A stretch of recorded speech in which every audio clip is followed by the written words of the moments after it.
नमस्कार साथीहरू।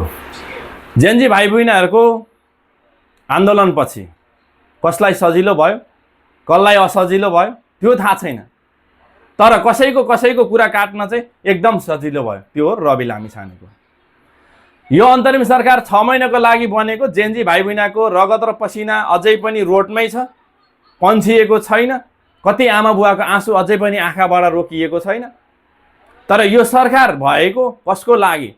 अहिले भएको गृहमन्त्री र प्रधानमन्त्रीले हिजो भ्रष्टाचार गर्ने भ्रष्ट खड्गप्रसाद ओली र गोली ठोक भनेर आदेश दिने गृहमन्त्री रमेश लेखकलाई पक्राउ पूर्जी जारी गरेर यति बेलासम्म पक्राउ गरेर जेलमा हाल्नु पर्थ्यो, तर भएन।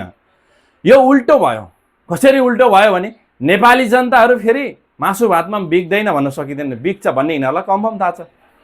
अब अहिले कांग्रेस र एमालेलाई पक्रेर जेलमा हाल्यो भने भोलिको दिनमा नेपाली जनताले भोटमा मासु भातमा भोट हाल्छ है, पैसामा भोट हाल्छ है, एक बोरा चामलमा भोट हाल्छ भन्ने कुरा कन्फर्म थाहा छ यिनीहरूलाई।